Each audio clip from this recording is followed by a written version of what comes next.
Buku Bali Bukan India. Bagian 7. Buku dalam versi suara dibuat berdasar kajian dan telaah akademik sebagai wacana keilmuan untuk mengembalikan sejarah benar Indonesia. Leluhur Tanah Jawa. Di dalam mitologi Jawa diceritakan bahwa salah satu leluhur bangsa Sunda dan Jawa adalah Batara Brahma atau Sri Maharaja Sunda, yang bermukim di Gunung Mahera. Selain itu, nama Batara Brahma juga terdapat di dalam silsilah Babat Tanah Jawi. Di dalam silsilah itu, bermula dari Nabi Adam yang berputera Nabi Syits, kemudian Nabi Syits menurunkan Sang Hyang Nur Cahya, yang menurunkan Sang Hyang Nur Rasa. Sang Hyang Nur Rasa kemudian menurunkan Sang Hyang Menang, yang menurunkan Sang Hyang Tunggal.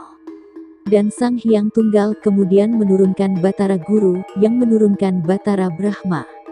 Berdasarkan pemahaman dari naskah-naskah kuno bangsa Jawa, Batara Brahma merupakan leluhur dari raja-raja di tanah Jawa. Bani Jawi keturunan Nabi Ibrahim. Di dalam kitab Al-Kamil fi Al-Tarikh tulisan Ibnu Athir, menyatakan bahwa Bani Jawi, yang di dalamnya termasuk bangsa Sunda, Jawa, Melayu, Sumatera, Bugis, adalah keturunan Nabi Ibrahim. Bani Jawi sebagai keturunan Nabi Ibrahim semakin nyata ketika baru-baru ini, dari penelitian seorang profesor Universiti Kebangsaan Malaysia (UKM), diperoleh data bahwa di dalam darah DNA Melayu terdapat 27% varian Mediterranean, merupakan DNA bangsa-bangsa Euro-Semitik. Varian Mediterranean sendiri terdapat juga di dalam DNA keturunan Nabi Ibrahim yang lain, seperti pada bangsa Arab dan Bani Israel. Sekilas dari beberapa pernyataan di atas, sepertinya terdapat perbedaan yang sangat mendasar. Akan tetapi, setelah melalui penyelusuran yang lebih mendalam diperoleh fakta bahwa Brahma yang terdapat di dalam mitologi Jawa identik dengan Nabi Ibrahim. Brahma adalah Nabi Ibrahim, mitos atau legenda, terkadang merupakan peristiwa sejarah. Akan tetapi, peristiwa tersebut menjadi kabur ketika kejadiannya dilebih-lebihkan dari kenyataan yang ada.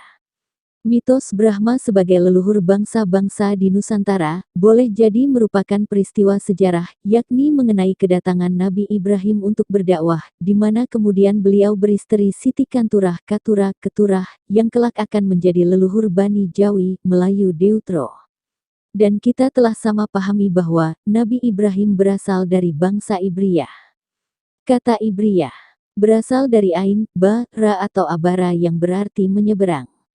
Nama Ibrahim Alif Bara Ya Mim merupakan asal dari nama Brahma, Bara Hamim. Beberapa fakta yang menunjukkan bahwa Brahma yang terdapat di dalam mitologi Jawa adalah Nabi Ibrahim, di antaranya. 1. Nabi Ibrahim memiliki istri bernama Sarah, sementara Brahma pasangannya bernama Saraswati. 2. Nabi Ibrahim hampir mengorbankan anak sulungnya yang bernama Ismail, sementara Brahma terhadap anak sulungnya yang bernama Atarfa. Ini versi Muhammad in Parsi, Hindo and Buddhist tulisan AH. Vidyarti dan U. Ali. 3. Brahma adalah perlambang monoteisme, yaitu keyakinan kepada Tuhan yang Esa, Brahman, sementara Nabi Ibrahim adalah Rasul yang mengajarkan keesaan Allah. Ajaran monoteisme di dalam kitab Veda antara lain. Yajurveda CH 32v3 menyatakan bahwa tidak ada rupa bagi Tuhan, dia tidak pernah dilahirkan, dia yang berhak disembah.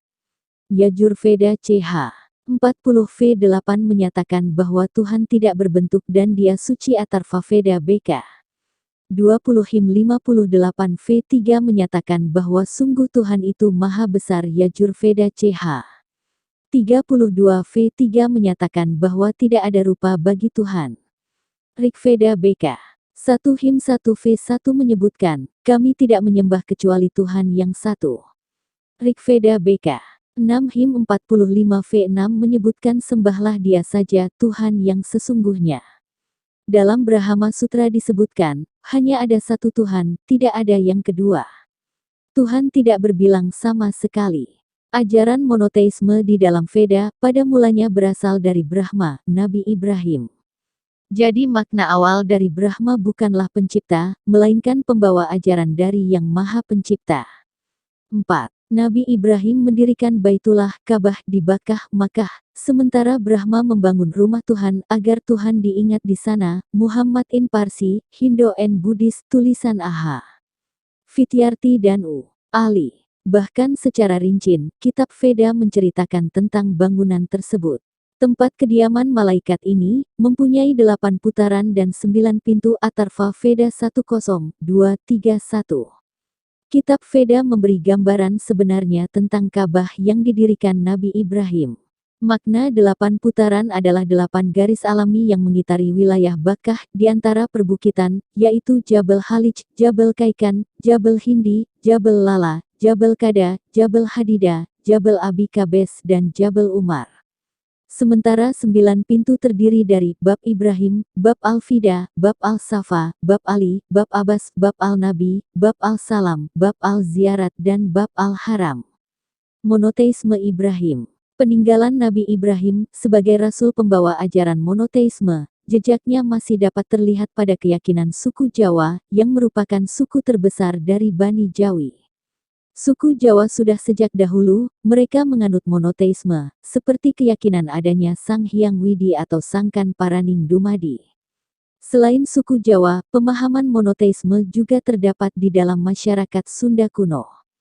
Hal ini bisa kita jumpai pada keyakinan Sunda wiwitan. Mereka meyakini adanya Allah yang Maha Kuasa, yang dilambangkan dengan ucapan bahasa Nungersaken atau disebut juga Sang Hyang Kresa. Dengan demikian, adalah sangat wajar jika kemudian mayoritas Bani Jawi, khususnya masyarakat Jawa, menerima Islam sebagai keyakinannya. Karena pada hakikatnya, Islam adalah penyempurna dari ajaran monoteisme tauhid yang dibawa oleh leluhurnya Nabi Ibrahim. Dewi Sri. Dewi Sri atau Dewi Sri, bahasa Jawa, Nyai Pohaci Sang Hyang Asri, bahasa Sunda adalah Dewi Pertanian, Dewi Padi dan Sawah, serta Dewi Kesuburan di Pulau Jawa dan Bali. Pemuliaan dan pemujaan terhadapnya berlangsung sejak masa pra-Hindu dan pra-Islam di Pulau Jawa. Ia dipercaya sebagai dewi yang menguasai ranah dunia bawah tanah juga bulan. Perannya mencakup segala aspek Dewi Ibu, yakni sebagai pelindung kelahiran dan kehidupan. Ia juga dapat mengendalikan bahan makanan di bumi terutama padi, bahan makanan pokok masyarakat Indonesia, maka ia mengatur kehidupan, kekayaan, dan kemakmuran. Berkahnya terutama panen padi yang berlimpah dan dimuliakan sejak masa kerajaan kuno di Pulau Jawa seperti Majapahit dan Pajajaran. Dewi Sri juga mengendalikan segala kebalikannya yaitu kemiskinan, bencana kelaparan, hama penyakit, dan hingga batas tertentu memengaruhi kematian. Karena ia merupakan simbol bagi padi, ia juga dipandang sebagai ibu kehidupan. Seringkali ia dihubungkan dengan tanaman padi dan ular sawah. Dewi Sri selalu digambarkan sebagai gadis muda yang cantik, ramping tapi bertubuh sintal dan berisi, dengan wajah khas kecantikan alami gadis asli Nusantara. Mewujudkan perempuan di usia puncak kecantikan, kewanitaan, dan kesuburannya. Kebudayaan adiluhung Jawa dengan selera estetis tinggi menggambarkan Dewi Sri seperti penggambaran Dewi dan Putri Ningrat dalam pewayangan. Wajah putih dengan mata tipis menatap ke bawah dengan raut wajah yang anggun dan tenang. Serupa dengan penggambaran kecantikan Dewi Sinta dari kisah Ramayana. Pasangannya, Sedana juga digambarkan dengan rupa bagus seperti Rama. Patung Loro Blonyo berarti dua lapik atau dasar, yang menggambarkan sepasang lelaki dan perempuan, juga diibaratkan sebagai pasangan Dewi Sri dan Sedana. Dewi Sri tetap dihormati dan dimuliakan oleh masyarakat Jawa, Sunda, dan Bali. Meskipun demikian banyak versi mitos serupa mengenai Dewi Kesuburan juga dikenal oleh suku bangsa lainnya di Indonesia.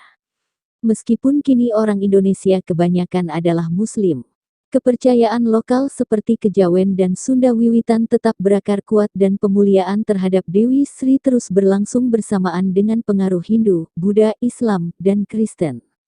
Beberapa keraton di Indonesia, seperti keraton di Cirebon, Ubud, Surakarta, dan Yogyakarta tetap membudayakan tradisi ini.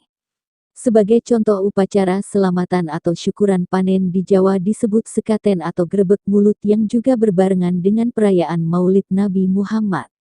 Sebuah kuil kecil persembahan untuk Dewi Sri dibangun di tengah sawah Karangtengah, Jawa Tengah. Masyarakat tradisional Jawa, terutama pengamal ajaran kejawen, memiliki tempat khusus di tengah rumah mereka untuk Dewi Sri yang disebut Pasrean, tempat Dewi Sri agar mendapatkan kemakmuran. Tempat khusus ini dihiasi dengan ukiran ular dan patung Loro Blonyo, kadang-kadang lengkap dengan peralatan pertanian seperti ani-ani atau arit kecil dan sejumput padi. Sering pula diberi sesajen kecil untuk persembahan bagi Dewi Sri. Patung Loro Blonyo dianggap sebagai perwujudan Sri dan Sedana, atau Kamaratih dan Kamajaya. Semuanya merupakan lambang kemakmuran dan kebahagiaan rumah tangga, serta kerukunan hubungan suami istri. Pada masyarakat petani di pedesaan Jawa, ada tradisi yang melarang mengganggu dan mengusir ular yang masuk ke dalam rumah. Malah ular itu diberikan persembahan dan dihormati hingga ular itu pergi dengan sendirinya. Tradisi ini menganggap ular adalah pertanda baik bahwa panen mendatang akan berhasil melimpah. Pada upacara Slametan menanam padi juga melibatkan dukun yang mengelilingi desa dengan keris berkekuatan gaib untuk memberkati bibit padi yang akan ditanam. Masyarakat Sunda memiliki rangkaian perayaan dan upacara khusus yang dipersembahkan untuk Dewi Sri. Misalnya upacara Seren Tahun yang digelar tiap tahun oleh masyarakat Baduy, Cipta Gelar Kasepuhan Banten Kidul, Kampung Naga, Cigugur, Kuningan, dan berbagai komunitas tradisional Sunda lainnya.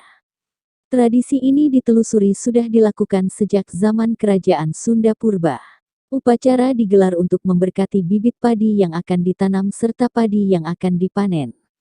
Pada perayaan ini masyarakat Sunda menyanyikan beberapa pantun atau kidung seperti Pangemat dan Angin-Angin. Kidung nyanyian ini dimaksudkan untuk mengundang Dewi Sri agar sudi turun ke bumi dan memberkati bibit padi, supaya para petani sehat dan sebagai upacara ngaruat atau tolak bala, untuk menangkal kesialan atau nasib buruk yang mungkin dapat menimpa para petani. Pada saat memanen padi pun masyarakat tradisional Sunda tidak boleh menggunakan arit atau golok untuk memanen padi, mereka harus menggunakan ani-ani atau ketam, pisau kecil yang dapat disembunyikan di telapak tangan. Masyarakat Sunda percaya bahwa Dewi Sri Pohaci yang berjiwa halus dan lemah lembut akan ketakutan melihat senjata tajam besar seperti arit atau golok. Selain itu ada kepercayaan bahwa padi yang akan dipanen, yang juga perwujudan Sang Dewi, harus diperlakukan dengan hormat dan lembut satu persatu, tidak boleh dibabat secara kasar begitu saja. Masyarakat petani di Bali biasanya menyediakan kuil kecil di sawah untuk memuliakan Dewi Sri. Kuil kecil ini sering kali diberi sesajen sebagai persembahan agar Dewi Sri sudi melindungi sawah mereka dan mengkaruniai kemakmuran dan panen yang berlimpah. Pada sistem kepercayaan ajaran Dharma, Dewi Sri dianggap sebagai perwujudan atau beberapa dewi-dewi seperti Dewi Laksmi, Dewi, dan Sri di Bali. Dewi ini dianggap sebagai dewi padi, kesuburan, penjamin keberhasilan panen, serta kemakmuran dan pelindung keluarga. Itulah ajaran dharmik original yang terekam dalam budaya asli Nusantara Indonesia. Dewi Sri dalam agama Buddha. Dewi Sri diperkirakan sebagai sisa kepercayaan masyarakat Indonesia pada masa kuno yang mampu bertahan menghadapi perubahan sosial dan agama. Pemujaan Dewi Sri diperkirakan berasal dari pemujaan Bhagawati Taraf Dewi oleh para petani. Dalam salah satu wujudnya, Bhagawati Taraf bermanifestasi sebagai Vasundari atau Vasundarini. Ia digambarkan bertubuh kuning sambil memegang setangkai padi yang menguning. Dalam bahasa Indonesia istilah Sri juga digunakan sebagai kata sandang untuk menyebut orang yang dihormati, misalnya, Sri Baduga Maharaja, Sri Paduka Raja, Sri Ratu, Sri Paus, Sri Krishna, Sri Rama dan lain sebagainya. Tantu Pagelaran. Tantu Pagelaran atau Tangtu Panggelaran adalah kitab Jawa kuno berbahasa Kawi yang berasal dari masa Majapahit sekitar abad ke-15. Kitab ini berkisah tentang mitos asal mula Pulau Jawa. Dalam kitab ini dikisahkan Batara Guru, Siwa, memerintahkan Dewa Brahma dan Wisnu untuk mengisi Pulau Jawa dengan manusia. Karena Pulau Jawa saat itu masih mengambang di lautan luas, terombang-ambing, dan senantiasa berguncang, para dewa memutuskan untuk memakukan Pulau Jawa dengan cara memindahkan Gunung Mahameru di India ke atas Pulau Jawa. Dewa Wisnu menjelma menjadi seekor kura-kura raksasa menggendong gunung itu di punggungnya, sementara Dewa Brahma menjelma menjadi ular naga raksasa yang membelitkan tubuhnya pada gunung dan badan kura-kura sehingga gunung itu dapat diangkut dengan aman. Dewa-dewa tersebut meletakkan gunung itu di atas bagian pertama pulau yang mereka temui, yaitu di bagian barat Pulau Jawa. Tetapi berat gunung itu mengakibatkan ujung pulau bagian timur terangkat ke atas. Kemudian mereka memindahkannya ke bagian timur Pulau Jawa. Ketika Gunung Meru dibawa ke timur, serpihan gunung yang tercecer menciptakan jajaran pegunungan di Pulau Jawa yang memanjang dari barat ke timur. Akan tetapi ketika puncak Meru dipindahkan ke timur, Pulau Jawa masih tetap miring, sehingga para dewa memutuskan untuk memotong sebagian dari gunung itu dan menempatkannya di bagian barat laut. Penggalan ini membentuk Gunung Pawitra, yang sekarang dikenal dengan nama Gunung Penanggungan, dan bagian utama dari Gunung Meru, tempat bersemayam Dewa Siwa, sekarang dikenal dengan nama Gunung Semeru. Pada saat Sang Hyang Siwa datang ke Pulau Jawa dilihatnya banyak pohon jawawut, sehingga pulau tersebut dinamakan Jawa. Wisnu kemudian menjadi raja yang pertama yang berkuasa di Pulau Jawa dengan nama Kandiawan. Ia mengatur pemerintahan, masyarakat, dan keagamaan. Lingkungan geografis Pulau Jawa dan Bali yang bergunung-gunung sesuai dengan mitologi Bali. Dalam agama Bali ada kepercayaan tentang Gunung Meru atau Mahameru yang dianggap sebagai tempat bersemayam dewa-dewa dan sebagai sarana penghubung di antara bumi, manusia, dan kahyangan. Banyak masyarakat Jawa dan Bali sampai sekarang masih menganggap gunung sebagai tempat kediaman dewata, hyang, dan makhluk halus. Selain itu legenda yang menyebutkan Pulau Jawa yang kadang-kadang terguncang dianggap sebagai cara pandang tradisional untuk menjelaskan fenomena gempa bumi. Wayang asli Nusantara. Mengenai asal-usul wayang ini, di dunia ada dua pendapat. Pertama, pendapat bahwa wayang berasal dan lahir pertama kali di Pulau Jawa, tepatnya di Jawa Timur. Pendapat ini selain dianut dan dikemukakan oleh para peneliti dan ahli-ahli bangsa Indonesia, juga merupakan hasil penelitian sarjana-sarjana Barat. Di antara para sarjana Barat yang termasuk kelompok ini adalah Hazeau, Brandes, Katz, Rense, dan Krui. Alasan mereka cukup kuat. Di antaranya, bahwa seni wayang masih amat erat kaitannya dengan keadaan sosiokultural dan religi bangsa Indonesia, khususnya orang Jawa. Panakawan, tokoh terpenting dalam pewayangan, yakni Semar, Gareng, Petruk, Bagong, hanya ada dalam pewayangan Indonesia, dan tidak di negara lain. Selain itu, nama dan istilah teknis pewayangan, semuanya berasal dari bahasa Jawa kuna, dan bukan bahasa lain. Sementara itu, pendapat kedua menduga wayang berasal dari India, yang dibawa bersama dengan agama Hindu ke Indonesia. Mereka antara lain adalah Pisel, Hiding, Krom, Poensen, Goslings, dan Rassers. Sebagian besar kelompok kedua ini adalah sarjana Inggris, negeri Eropa yang pernah menjajah India. Namun, sejak tahun 1950-an, buku-buku pewayangan seolah sudah sepakat bahwa wayang memang berasal dari Pulau Jawa, dan sama sekali tidak diimpor dari negara lain. Ada yang perlu diklarifikasi di sini tentang anggapan yang beredar selama ini, bahwa wayang dengan cerita Ramayana dan Mahabharata adalah dari India, hal itu tidak tepat. Cerita Ramayana dan Mahabharata adalah cerita dan kejadian real yang terjadi di tanah Nusantara, kita bisa lihat dari semua yang ada pada relief di Prambanan, sedangkan Punakawan adalah tokoh yang memang sudah ada terlebih dahulu dalam kisah pewayangan. Jadi adalah hal yang salah jika masih menganggap bahwa Punakawan adalah cerita yang tidak asli bahkan terkesan cerita yang disisipkan dari naskah asli, tidak dan bukan. Punakawan yang terdiri dari Semar, Petruk, Bagong dan Gareng adalah cerita asli Nusantara yang lebih dahulu ada daripada cerita yang oleh India buat, sedangkan kisah Ramayana dan Mahabharata adalah cerita yang bersumber dari tanah Jawa yang dikembangkan oleh India, tidak terbalik. Perhatikan relief yang tergambar pada bangunan kuno Sukuh. Candi Sukuh bukti bahwa wayang tidak dari India. Candi Sukuh adalah sebuah kompleks candi yang secara administrasi terletak di wilayah Desa Berjo, Kecamatan Ngargoyoso, Kabupaten Karanganyar, Jawa Tengah. Candi ini ditemukan objek pujaan lingga dan yoni. Pada teras pertama terdapat gapura utama. Pada gapura ini ada sebuah sengkala memet dalam bahasa Jawa yang berbunyi Gapura Buta Aban Wong, raksasa gapura memangsa manusia. Di sisi sebelahnya juga terdapat relief sengkala memet berwujud gajah bersorban yang menggigit ekor ular.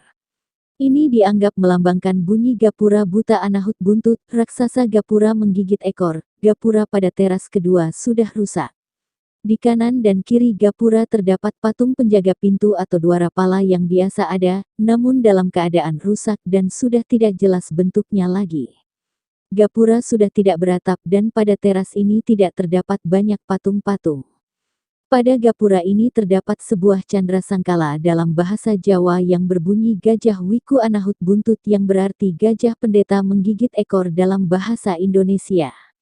Tepat di atas candi utama di bagian tengah terdapat sebuah bujur sangkar, kemudian pada bagian kiri candi induk terdapat serangkaian panel dengan relief yang menceritakan mitologi utama Candi Sukuh Kidung Sudamala. Panel pertama. Di bagian kiri dilukiskan Sang Sahadewa atau Sadewa, saudara kembar Nakula dan merupakan yang termuda dari para Pandawa 5. Kedua-duanya adalah putra Prabu Pandu dari Dewi Madrim istrinya yang kedua. Madrim meninggal dunia ketika Nakula dan Sadewa masih kecil dan keduanya diasuh oleh Dewi Kunti, istri utama Pandu.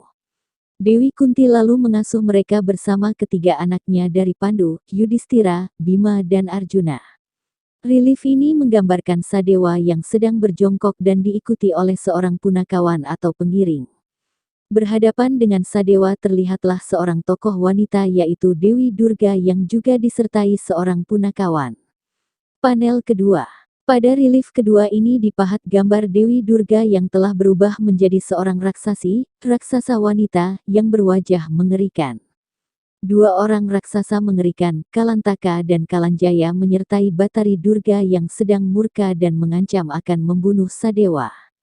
Kalantaka dan Kalanjaya adalah jelmaan bidadara yang dikutuk karena tidak menghormati dewa sehingga harus terlahir sebagai para raksasa berwajah buruk. Sadewa terikat pada sebuah pohon dan diancam dibunuh dengan pedang karena tidak mau membebaskan Durga. Di belakangnya terlihat antara lain ada Semar. Terlihat wujud hantu yang melayang-layang dan di atas pohon sebelah kanan ada 2 ekor burung hantu. Lukisan mengerikan ini kelihatannya ini merupakan lukisan di hutan Setra Gandamayu, Gandamayit, tempat pembuangan para dewa yang diusir dari sorga karena pelanggaran. Panel ketiga. Pada bagian ini digambarkan bagaimana Sadewa bersama punakawannya, Semar berhadapan dengan pertapa buta bernama Tambrapetra dan putrinya Nipadapa di pertapaan Prangalas. Sadewa akan menyembuhkannya dari kebutaannya. Panel keempat. Adegan di sebuah taman indah memperlihatkan Sang Sadewa sedang bercengkerama dengan Tambrapetra dan putrinya Nipadapa serta seorang punakawan di pertapaan Prangalas. Tambrapetra berterima kasih dan memberikan putrinya kepada Sadewa untuk dinikahinya. Panel kelima. Panel ini menggambarkan adegan adu kekuatan antara Bima dan kedua raksasa Kalantaka dan Kalanjaya. Relief hanya menunjukkan salah satu dari kedua raksasa. Bima dengan kekuatannya yang luar biasa sedang mengangkat raksasa tersebut untuk dibunuh dengan kuku pancanakanya. Inskripsi bertulisan aksara Kawi berbahasa Jawa kuno, berbunyi pada melrikang buku R. Tirta Sunya. Patung-patung Sang Garuda. Lalu pada bagian kanan terdapat 2 buah patung Garuda yang merupakan bagian dari cerita pencarian Tirta Amerta air kehidupan, yang terdapat dalam kitab Adiparwa, kitab pertama Mahabharata. Pada bagian ekor Sang Garuda terdapat sebuah inskripsi, tatahan tulisan, berbunyi Lawase Rajek Wesi Duk Pinerp Kapetek Dene Wong Medang Ki Hempu Rama Karubu Alabuh Geni Harbut Bumi Kacaritane Babajang Mara Mari Setra Hanang Tang Bango menurut bacaan Darmo Sutopo, 1984. Kemudian sebagai bagian dari kisah pencarian Amerta tersebut di bagian ini terdapat pula 3 patung kura-kura yang melambangkan bumi dan penjelmaan Dewa Wisnu.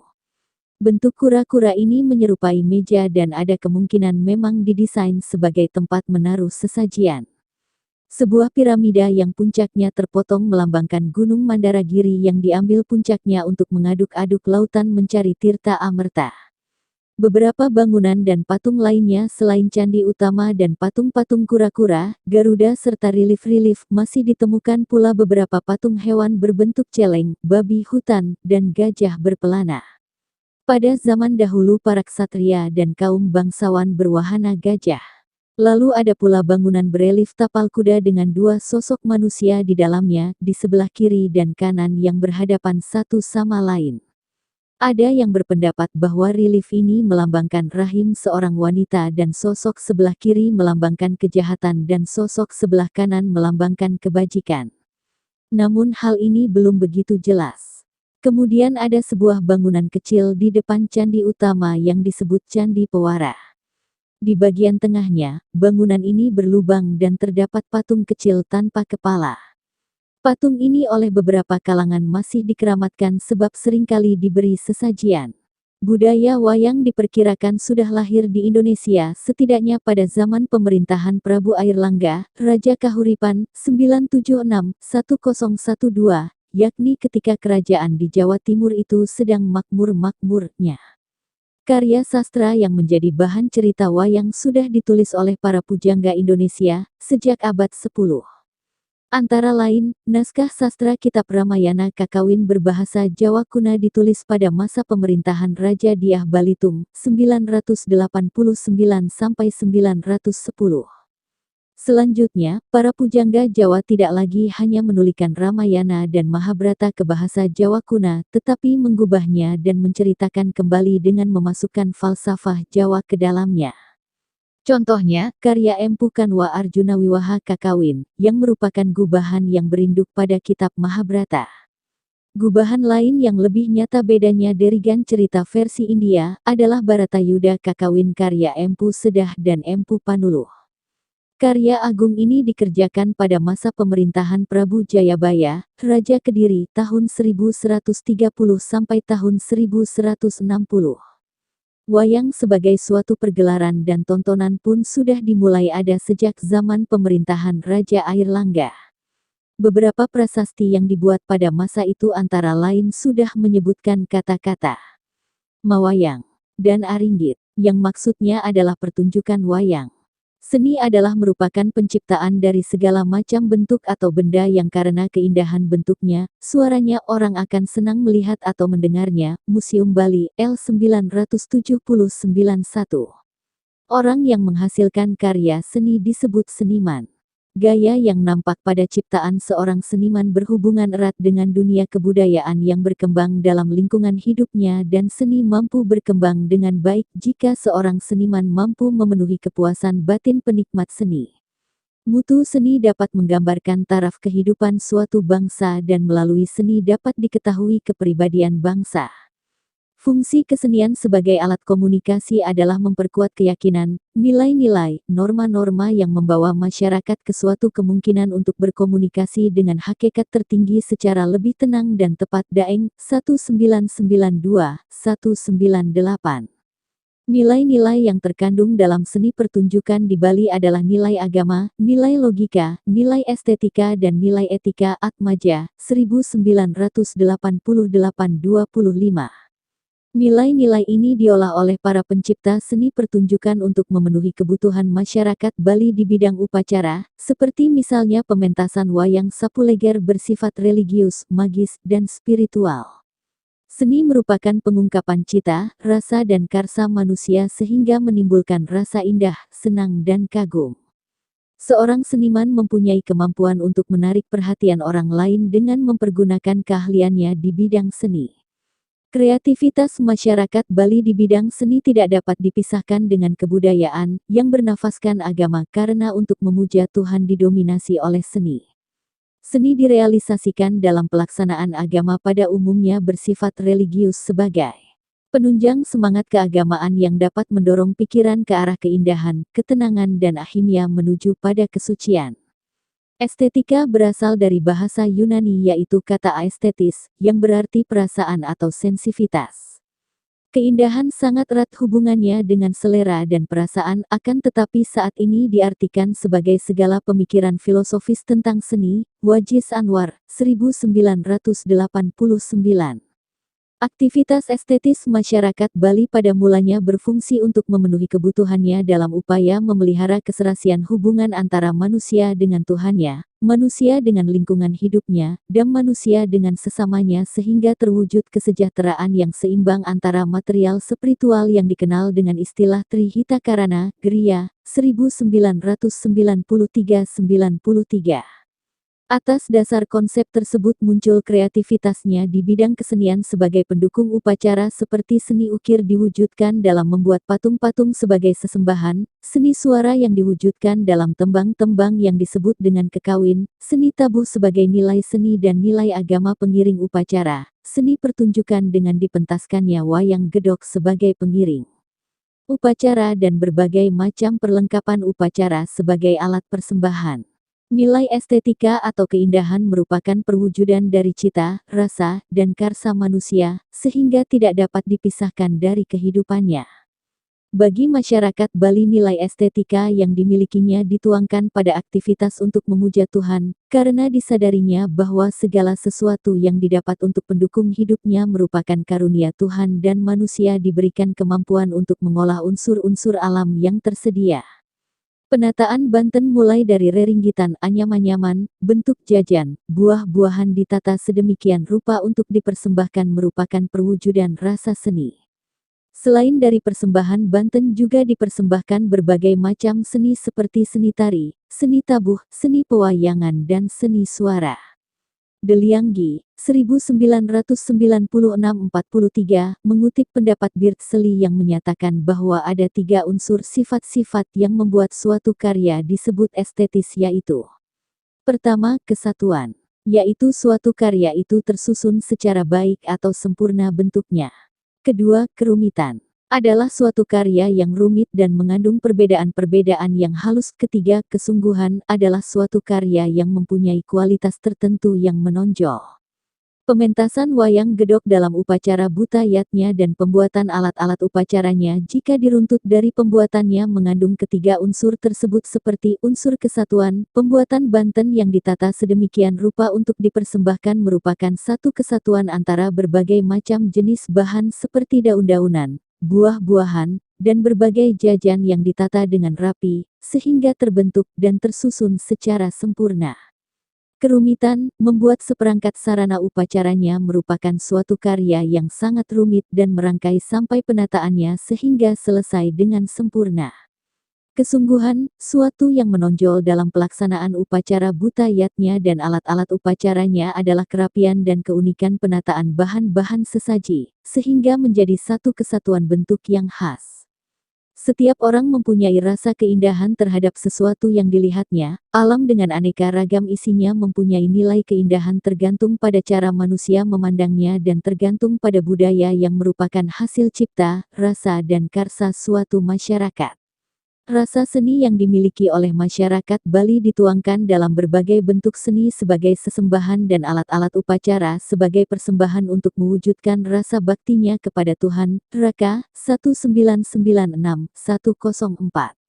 Masyarakat Bali dalam menuangkan rasa bakti kepada Tuhan tidak akan puas hanya dengan sembahyang, tanpa ada wujud baktinya untuk mengungkapkan semua perasaannya. Wawancara tanggal 8 Mei tahun 2001. Segala perasaan baktinya diwujudkan dalam bentuk Banten, sesaji, yang bahannya berasal dari alam sebagai wujud sesembahannya, sehingga perasaan dan pikiran yang abstrak dapat dikonkretkan. Aliran naturalisme berpendapat bahwa watak etis dan estetis manusia berakar dari fenomena alam sehingga manusia dapat hidup secara kooperatif dan bahagia. Tim penulis Rosda, 1995-219-220. Pelaksanaan berbagai macam upacara merupakan perwujudan rasa seni, sehingga setiap aktivitas keagamaan menghasilkan suatu seni tersendiri yang bertujuan untuk menghibur sesembahnya agar memberikan keselamatan baik lahir maupun batin. Seni dari segi mitologi diciptakan oleh Dewa Brahma yang pada suatu saat sedang menciptakan patung-patung wanita terbuat dari tanah liat. Karena rasa kagumnya terhadap ciptaannya, akhirnya patung itu dihidupkan menjadi bidadari. Pada suatu hari di mana matahari baru muncul dari ufuk timur, para bidadari beterbangan di atas laut sambil menari-nari sehingga menambah kekaguman Dewa Brahma yang kemudian menciptakan berbagai macam kesenian untuk hiburan di sorga. Para raja yang ada di dunia mengetahui hal itu dengan batinnya, kemudian menciptakan juga berbagai macam kesenian sebagai persembahan sujud baktinya kepada Tuhan. Panji, 1971-2. Mitologi ini menjelaskan bahwa setiap kegiatan memuja Tuhan untuk mendapatkan keselamatan baik lahir maupun batin diwujudkan dengan seni. Seni dan agama khususnya di Bali tidak dapat dipisahkan, seperti seni pewayangan yang bersumber dari ajaran agama merupakan tradisi yang dipertahankan sebagai pelengkap dalam suatu upacara atas dasar kepercayaan yang mendalam yang beraspirasikan rasa keagamaan. Pertunjukan wayang Sapuleger di satu sisi sebagai curahan rasa seni, dan di sisi lain untuk memenuhi rasa baktinya yang mendalam demi keselamatan umat manusia itu sendiri. Pelaksanaan upacara-upacara dengan dipentaskannya wayang Sapuleger tidak seperti yang disebutkan oleh aliran utilitarianisme, karena dalam melaksanakan upacara tersebut masyarakat Bali tidak menghitung-hitung kesusahan baik material maupun fisik dan mental dalam melaksanakan sujud baktinya kepada Tuhan. Kebahagiaan yang ingin dicapai dalam melaksanakan acara butayatnya adalah kebahagiaan spiritual yang bersifat batiniah, dikenal dengan istilah damonisme, yaitu kebahagiaan batin merupakan tujuan utama manusia. Nilai etis dari segi upacara lebih mengarah pada nilai damonisme karena upacara yang dilaksanakan lebih menekankan kepuasan batin daripada kepuasan lahir, sedangkan nilai etis dalam pementasan wayang Sapuleger lebih bersifat ketaatan terhadap orang tua dalam menanamkan sifat kesucian dan ketakutan terhadap hukum alam. Panugrahan yang muncul dari Batara Kala kepada si dalang mendorong pikirannya untuk selalu waspada dan taat pada putaran hukum alam atau hukum waktu kala. Upacara-upacara di Bali di samping bertujuan mengadakan keselarasan hubungan dengan Tuhan juga bertujuan untuk mengadakan keselarasan hubungan dengan alam, seperti yang disebutkan dalam lontar puja gebogan berupa mantra, doa pada saat melakukan upacara macaru, upacara yang dilaksanakan untuk keseimbangan alam semesta. Pakulun Paduka Batara, Sunggana Mertabumi Ningulun, Luaraken Sarwa Marana Ring Jagal, Nugraha Sarwa Jagat. Paripurna Sarwa Tinandur Pahala Bungkah, Pahala Ganlung Anandihaken Tahun, Wiryaning Sarwa Tumuruh Ring Jagat. Om Sidirastu Ya Namah Lonlar Puja Gebogan 5. Terjemahan. Ya Tuhan, anugerahilah hamba sumber hidup, nyahkanlah segala penyakit yang mengganggu dunia.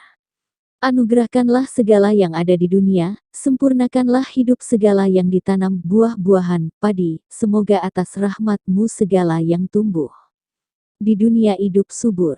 Semoga berhasil atas berkat-Mu.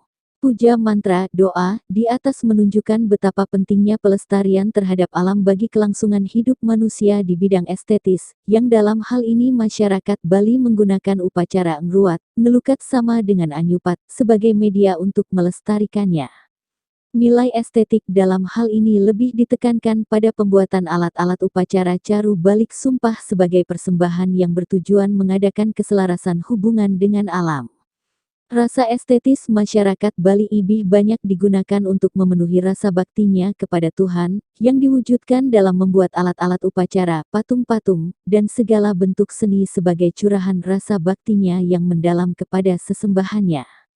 Pewayangan di Bali. Wayang kulit sebagai sebuah karya seni klasik, termasuk karya seni yang bermutu tinggi dan hidup terus sepanjang zaman. Kata wayang artinya bayang-bayang atau bayangan. Oleh karena variasi fonem awal, W, dan B, seperti yang terdapat pada wayang dan bayangan. Pada bahasa-bahasa Nusantara kita dapati juga pada kata wesi dan besi, wintang dan bintang. Monogrei Bali, 1976-111. Gusti Bagus Sugriwa, 1971-1, mengatakan pewayangan asal katanya wayang yang artinya sama dengan bayang-bayang, mendapat awalan pada akhiran an yang mengandung pengertian perihal dan seluk-beluk wayang, terutama diantaranya pertunjukan wayang yang dibuat dengan kulit sapi dipahat ditatah, yang merupakan bentuk-bentuk khayalan, dewa-dewa, raksasa, binatang, pohon-pohonan dan sebagainya. Dilihat oleh penonton adalah bayangannya, semua ini disebut pewayangan. Wayang juga berarti 1. Bayangan, wayangan, bayangan. 2. Pertunjukan wayang, mewayang, memainkan, pertunjukan, wayang, pewayangan, perwayangan atau pertunjukan wayang, Mardiwarsito, 1990670. Wayang dapat juga berarti 1. Wayang, wayang memainkan wayang. 2. Mapawayangan, bes. Bali alus menjelma, warna DKK, 1991795. Selain itu kata wayang di Bali sering juga disebut ringgit dan dalam konteks ilmu astronomi, wariga, khususnya dalam perhitungan pawukon menurut kalender Bali kata wayang juga disebut sebagai nama wuku yang ke-27 dari 30 wuku. Menurut perhitungan hari raya keagamaan di Bali pada hari Sabtu, Saniscara Kliwon, wuku wayang disebut tumpek ringgil atau tumpek wayang. Pada hari itu para dalang mengadakan upacara penghormatan terhadap wayang atau istilah Bali Weton. Wayang. Iambat laun kata wayang menjadi nama suatu pertunjukan bayang-bayang, dan kemudian menjadi nama atau istilah bagi suatu cabang seni pertunjukan misalnya orang berbicara tentang wayang topeng, wayang golek, wayang beber, wayang wong, semuanya itu tidak ada hubungannya dengan bayang-bayang atau bayangan. Haryanto, 1981-10. Menurut James Brandon, seorang ahli teater dari USA. Memberi tafsiran wayang sebagai berikut. Wayang literally means shadow. Although today it has come to mean a dramatic performance a play, shadow, whether the actor be puppets or human beings. Wayang secara harafiah berarti bayangan meskipun untuk sekarang wayang, dapat berarti sebuah pertunjukan drama, sebuah permainan, sesosok bayangan, yang ditokohi baik oleh aktor-aktor yang berupa boneka maupun orang. Bandem, 1972-6. Pendapat yang senada juga dikemukakan oleh Miguel Covarrubias, 1972-236, The Shadow plays a performance by marionettes, wayang, that cast shadows on a screen and are manipulated by a mystic storyteller. The Dalang, permainan wayang kulit adalah sebuah pertunjukan dengan para pelakunya adalah wayang pada sebuah layar atau kelir dan mereka digerakkan oleh tukang cerita yang memiliki kekuatan batin yang disebut dalang. Berbagai pengertian wayang telah dikemukakan di atas, namun pada zaman sekarang pengertian wayang yang mengacu pada arti bayangan atau bayang-bayang telah bergeser. Demikian juga jika kita amati penonton sebuah penunjukan wayang kenyataannya banyak yang menonton dari belakang, sehingga yang disaksikan bukan bayangannya tetapi wayangnya secara langsung. Mungkin bayangan itu sendiri dapat diberi makna secara lebih luas dalam hubungannya dengan makrokosmos dan mikrokosmos atau buana agung dan buana alit, yaitu dalam hubungan dengan alam makro adalah apa yang digambarkan dalam pertunjukan wayang adalah bayangan dari kehidupan alam ini, sedangkan dalam hubungannya dengan alam mikro, manusia, menggambarkan sifat-sifat manusia itu sendiri. Dwija, 1995-3. JLA Brandes mengatakan sesungguhnya jauh sebelum masuknya agama Hindu ke Nusantara, para leluhur kita telah memiliki 10 unsur kebudayaan asli. Ke-10 unsur kebudayaan itu adalah 1. Wayang 2. Gamelan 3. Ilmu irama sajak 4. Membatik 5. Mengerjakan logam 6. Sistem mata uang 7. Ilmu pelayaran 8. Astronomi 9. Bercocok tanam 10. Birokrasi pemerintahan yang teratur, rata 1996-85. Berdasarkan pendapat Brandes tersebut dapat diperkirakan bahwa kebudayaan wayang di Indonesia telah berkembang sejak zaman prasejarah. Catatan yang paling tua yang menyebutkan adanya pertunjukan wayang di Jawa Tengah terdapat dalam Prasasti Jaha yang berangka 840 m. Pertunjukan wayang pada waktu itu disebut dengan Aringgit. Monografi Bali, 1976-112, sama dengan ringgit sama dengan ringgi bahasa Jawa kuno artinya gerak, haringgit artinya permainan wayang. Kemudian pada zaman Raja Diah Balitung ada batu bertulis yang menyebutkan kata mawayang yang berarti pertunjukan wayang. Batu bertulis ini berangkat tahun 907 m. Bagaimana dengan perkembangan wayang di Bali? Menurut prasasti tertua yang menyebutkan adanya pertunjukan wayang di Bali terdapat pada prasasti Bebetin Ai berangkat tahun 818 Caka atau 896 m. Baris 5. Pandai mas, pandai besi, pandai tembaga, pemukul, tukang gamelan, pagending. Biduan, perpadaha, tukang kendang, pabangsi, juru rebab, patapukan, topeng, sejarah seni pewayangan di Bali Parpwayang, wayang, prasasti ini dibuat pada zaman pemerintahan Ugrasena. Goris, 1954-54. Pada prasasti Tengkulak A tahun Caka 945 yang menyebut nama Raja Sri Darmawangsawardhana Marakata Pangkajastano Tunggadewa. Pada baris 7a, 5 ada disebutkan kata Pirus Menmenatapukan Abanwal Aringgita. Artinya pemain badut, sandiwara, topeng, dagelan, wayang. Kemudian pada prasasti Blantih, Sangsil A. Tahun Caka 980 yang menyebut nama Raja Anak Wungsu, pada bagian VB ada disebut tekan Hana Banwa Atapukan Aringgit Pirus Menmen. Petik 2, artinya ada pemain dagelan, pemain topeng, wayang, badut, pemain sandiwara. Masih dalam pemerintahan Anak Wungsu pada prasasti Manikliu AII. Pada bagian 3a, 4 disebutkan Yan Atapukan Abanwal Aringgit. Petik 2. Artinya kalau pemain topeng, pelawak, wayang. Kemudian pada prasasti Manikliu BII tanpa tahun pada bagian IP 6 ada disebutkan Yan Atapukan Abanwal Aringgit. Petik 2. Artinya kalau pemain topeng, pelawak, wayang, Sediawati DKK, 1977, 149, 163. Dr. Van Kalenfels, dalam buku Epigrafia Bali KI bagian VBLBB, menyebutkan bahwa, berdasarkan turunan dari prasasti Gurun Pai Desa Pandak Badung yang antara lain berbunyi. Yan Amukul, Juru Tabuh, Sinuling, Suling, Atapukan, Topeng, Abanwal, Banyol, Pirus, Badut, Menmen, Tontonan, Aringgil, Wayang. Prasasti ini dibuat pada zaman pemerintahan Raja Anak Wungsu tahun Caka 993 atau Kalenfels, 1926-17, Wayan Simpen L 974-3.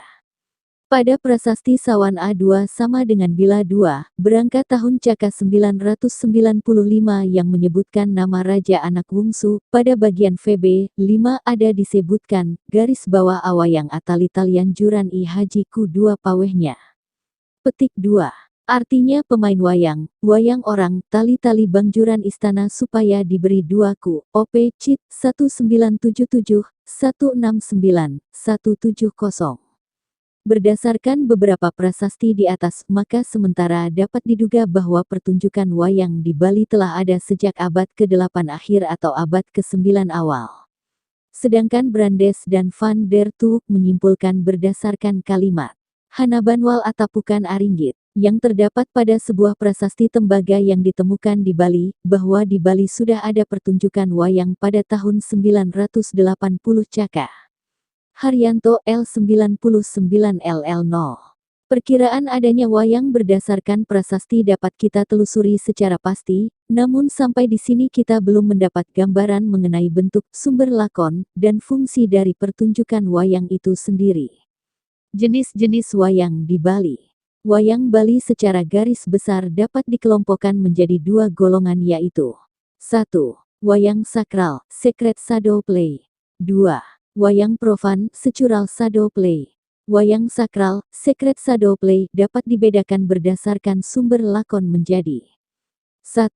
Wayang Sapuleger, sumber lakon dari cerita Sapuleger atau dari karya sastra Gegurilan Sapuleger. Cerita ini merupakan cerita ruwat untuk orang yang lahir pada wuku wayang. 2. Wayang lemah, sumber lakonnya dikutip dan kitab Mahabharata Ramayana, mitologi dan kitab atau kakawin Jawa kuno yang lainnya. 3. Wayang Sudamala, sumber lakonnya dikutip dari Kidung Sudamala atau hampir sama dengan lakon pada wayang lemah atau wayang gedot. Wayang profan, secular shadow play, terdiri dari 1. Wayang Parwa, sumber lakonnya diambil dari epos Mahabharata atau yang biasa disebut Astadasa Parwa, 18 Pam A. 2. Wayang Ramayana, sumber lakonnya diambil dari kitab atau kakawin Ramayana. Di Bali wayang ini dikenal dengan nama Wayang Ramayana. 3. Wayang Kalonarang, sumber lakonnya diambil dari cerita Kitab Kalonarang yang sangat populer di Jawa Timur dan di Bali menjadi cerita horor yang berkaitan dengan ilmu hitam, black magic. 4. Wayang Gambuh, sumber lakonnya diambil dari cerita Panji Bali yaitu Kitab Kidung Mala, Malay Rasmi. 5. Wayang Arja, sumber lakonnya sama dengan wayang gambuh oleh karena arja itu sendiri merupakan bentuk pengembangan dari tarian gambuh. Di samping mengambil lakon Panji Wayang Arja juga mementaskan lakon yang diambil dari cerita Cina yaitu San Pik Ing Tai dan juga mengambil dari khazanah kesusastraan Bali seperti Gegurigan Tamtam. 6. Wayang Tantri, sumber lakonnya diambil dari kitab Kidung Tantri atau Tantri Kamandaka yaitu yang menceritakan perihal kehidupan binatang yang berlaku seperti manusia. 7. Wayang Cupak, sumber lakonnya diambil dari cerita rakyat Bali yaitu berjudul Cupak Granlang. 8. Wayang Sasak, sumber lakonnya diambil dari serat Menak dengan bahasa Sasak Bali. Wayang ini merupakan pengaruh dari Lombok Barat dan di Bali berkembang di daerah sekitar Karangasem. 9. Wayang Wong, sumber lakonnya diambil dari Mahabharata dan Ramayana dan wayang ini satu-satunya jenis wayang yang tidak menggunakan boneka kulit, skin puppets, tetapi aktor manusia. Wayang ini sangat langka keberadaannya di Bali, hanya di daerah sekitar Singaraja dan beberapa daerah lainnya di Bali dan sudah jarang dipentaskan. Dwija L9965, Wicaksana, 20000127. Keberadaan wayang kulit pada masyarakat Bali tidak terlepas dari kehidupan sosial budaya dan keagamaan yang dianut oleh masyarakat Bali. Wayang itu sendiri yang dikaitkan dengan sistem upacara keagamaan. Di samping itu dua epos besar Mahabharata dan Ramayana memperkaya lakon-lakon pewayangan di Bali. Pada golongan masyarakat Bali seperti itu, wayang kulit diyakini memiliki arti dan makna. 1. Sebagai penggugah rasa keindahan dan kesenangan. 2. Sebagai pemberian hiburan, fungsi pertunjukan wayang dalam masyarakat Bali. 3. Sebagai media komunikasi. 4. Sebagai persembahan simbolis. 5. Sebagai penyelenggaraan keserasian norma-norma masyarakat. 6. Sebagai pengukuhan institusi sosial dan keagamaan. 7. Sebagai kontribusi terhadap kelangsungan dan stabilitas kebudayaan dan 8. Sebagai pencipta integritas masyarakat. Bandem, 1993-171. Setiap orang dalam masyarakat di Bali memiliki alasan-alasan yang berbeda untuk nanggap wayang atau ngupah wayang, bahasa Bali. Hal ini telah dibuktikan oleh H.I.R. Hineler dalam penelitian yang berjudul Bina Swarga in Balinese Wayang. Menurut Hineler alasan-alasan orang Bali mengadakan pertunjukan wayang sebagai berikut. 1. Fou. Sesangi sama dengan kaul ini biasanya pada saat otonan atau weton atau dewa yatnya. 2. Rekes. Tetagihan sama dengan permintaan khususnya untuk bayi berumur 3 bulan, kelahiran pertama atau pada saat ngaben. 3. Custom in desa or family. Adat sama dengan kebiasaan ada hubungannya dengan upacara yatnya. 4. Desire. Demen-demen sama dengan kesenangan saja. 5. Obligation. Kewajiban, misalnya ngruat atau engwatekin orang lahir pada wuku wayang, 1981-2022. Menurut I Gusti Bagus Sugriwa, untuk umat Bali, pewayangan itu memiliki dua fungsi yaitu untuk menyertai pelaksanaan upacara agama, yakni Manusa Yachna korban suci kepada manusia, Pitra Yachna korban suci kepada leluhur, Buta Yachna korban suci kepada buta kala atau makhluk yang lebih rendah. Dan Dewa Yachna korban suci kepada Tuhan atau disebut Catur Yachna. Untuk pertunjukan biasa untuk bersenang-senang dan nasihat-nasihat, 1976-13 lebih lanjut I Gusti Bagus Sugriwa menjelaskan bahwa pertunjukan wayang dalam kaitannya dalam upacara keagamaan dapat dirinci lagi menjadi dua. 1. Pada Manusa Yachna diadakan pertunjukan wayang pada waktu umur anak 3 bulan atau hari lahir otonan. Lakon-lakon yang dipentaskan diambil dari Mahabharata atau Ramayana seperti lahir Panca Pendawa, lahirnya Sutasoma, lahirnya Rama Laksana dan sebagainya. Untuk upacara perkawinan biasanya mengambil lakon swayembara Drupadi Arjunawiwaha, Kresnayana, Ramayana dan sebagainya. Jika anak lahir wuku wayang, maka upacara pertunjukan wayang ini dinamai sapuleger dengan lakon yang khusus yakni sapuleger. Juga yang berfungsi untuk membersihkan engruat seseorang dari kekotoran batin. 2. Pada Pitra Yacna diadakan pertunjukan wayang pada waktu pembakaran jenazah. Pertunjukan ini dilakukan pada malam hari. Lakon yang diambil disesuaikan dengan penyucian roh untuk dapat mencapai moksa, seperti misalnya lakon Cudamala, Bima Swarga. Untuk upacara setelah ngaben yang disebut memukur, yaitu upacara peralihan dari Pitra Yacna ke Dewa Yacna apabila diadakan pertunjukan wayang, maka pertunjukannya diadakan pada siang hari, lemah iawan kata peteng sama dengan malam sehingga dikenal dengan istilah wayang lemah. Pertunjukan wayang ini tidak memakai layar kelir tetapi hanya menggunakan benang yang direntangkan pada cabang pohon dap-dap yang dipancangkan pada pohon pisang, gedebong, di ujung kiri dan ujung kanan. Lakon yang diambil misalnya Dewa Ruci.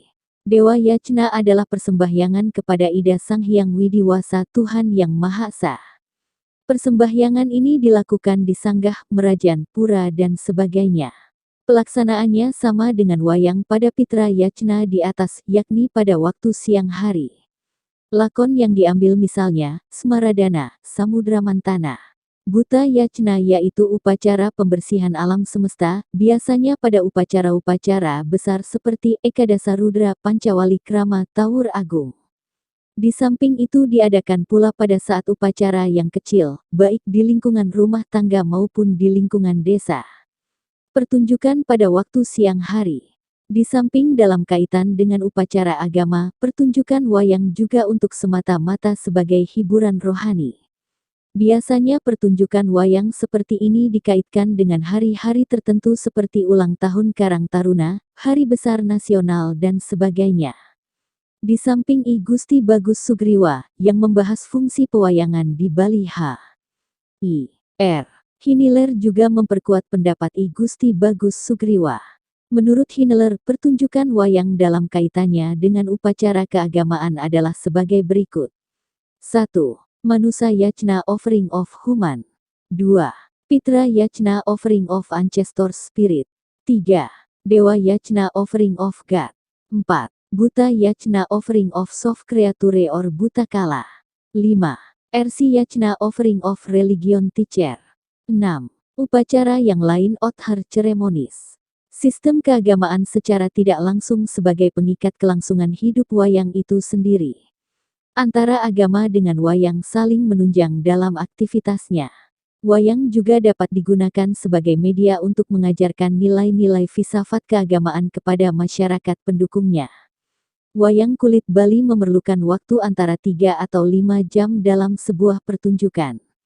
Waktu pertunjukan adalah malam hari, kecuali wayang lemah yang dipentaskan pada siang hari, lemah bahasa Bali artinya siang hari. Adapun perlengkapan yang diperlukan untuk sebuah pertunjukan wayang kulit Bali adalah sebagai berikut. 1. Gedebong, banana tree, pohon pisang yang tua memanjang. 2. Lelujuh, longwood, kayu untuk membentangkan kelir. 3. Blencong, oil lamp, lampu sumbu minyak kelapa. 4. Tali kelir, screen of string, untuk mengencangkan kelir. 5. 2 orang kelengkong, asisten of puppeteer, asisten dalang kanan kiri. 6. 4 orang juru gender atau pemain gamelan, wayang parwa. 7. Dalang puppeteer, mangku dalang yang memainkan wayang. 8. Kotak wayang, wooden box, kotak tempat menyimpan wayang. 9. Wayang, puppets, satu kotak terdiri dari 150 sampai 175 buah wayang. 10. Kelir, screen, layar yang berukuran 1,75 x 2,5 meter. 11. Racik, nail of bambu, paku dari bambu yang diruncingkan. 12. Sesajen offering, banten wayang. 13. Sound system or loudspeaker, pengeras suara pertunjukan wayang dan perlengkapannya. 14. Panggung, stage tidak harus wayang bukan saja sekedar hiburan, tetapi juga merupakan karya seni yang mengandung filsafat yang dalam seperti yang diungkapkan oleh Mangkunagara VII sebagai berikut, bahwa peperangan antara ksatria putih, berdarah putih, dengan raksasa dari berbagai macam warna pada hakikat bukan merupakan peperangan antara makhluk-makhluk dengan segala keaklannya, tetapi merupakan peperangan di dalam batin, hati, manusia itu sendiri antara perasaan yang baik atau suci dengan yang buruk, yang selalu mengganggu kesadaran manusia, suatu peperangan yang merupakan dinamika dari kehidupan manusia yang menimbulkan keindahan yang luar biasa. Menurut Dharma Pawayangan yang dikutip dari lakon Sapuleger oleh I Gede Surya tahun 1941 dan dikumpulkan oleh Gedong Kertia Singaraja. Adapun perlengkapan pertunjukan wayang kulit itu memiliki makna simbolik sebagai berikut. Gedebong, pohon pisang, sebagai simbol siti. Pertiwi tanah kelir, layar, sebagai simbol kekosongan, sunya sama dengan sunyi. Blencong, lampu sumbu, sebagai simbol Dewa Surya, matahari, buana agung, atau alam semesta, jiwatma, roh, manusia atau buana alit. Selain itu api blencong sebagai simbol Dewa Agni. Sanan keropak yang diikat di atas kelir sebagai simbol langit. Keropak wayang sebagai simbol alam semesta atau buana agung. Lelujuh sebagai simbol tulang. Racik sebagai simbol jeriji. Sarwatali sebagai simbol otot urat. Dalang sebagai simbol Tuhan yang Maha Kuasa. Wayang sebagai simbol makhluk Tuhan, buana agung, nafsu pada manusia, buana alit. Gender sebagai simbol irama zaman, buana agung. Suara sukma pada manusia, buana alit. 4 juru gender sebagai simbol saudara 4 yakni 1. Anggapati, yeh nyom air ketuban ada pada nafsu. 2. Merajapati, darah merah sebagai penunggu perapatan, kuburan. 3. Banaspati ari-ari ada di hutan, sungai, batu besar. 4. Banaspati raja, kelamat, lapisan kulit bayi yang tipis ada pada pohon yang besar. Itulah yang disebut saudara 4 atau kandapai sebagai benteng diri pada si dalang itu sendiri. 2 orang ketengkong sebagai simbol akasa, bapak dan bumi ibu. Kita mengetahui bahwa wayang-wayang dalam pertunjukannya dikeluarkan ke kelir sebagai pelaku cerita dipancangkan bertimpi-timpi di kanan kiri kelir. Yang dipancangkan di sebelah kiri adalah golongan Kurawa dan raksasa dan yang dipancangkan di sebelah kanan adalah golongan Pandawa, Dwarawati, Pancala dari dewa-dewa. Yang keluar dari kiri adalah para Kurawa, dan yang keluar dari kanan adalah para Pandawa sedangkan para dewa-dewa keluar dari bagian kanan atas. Berlanjut ke bagian 8. By Santo Sabah.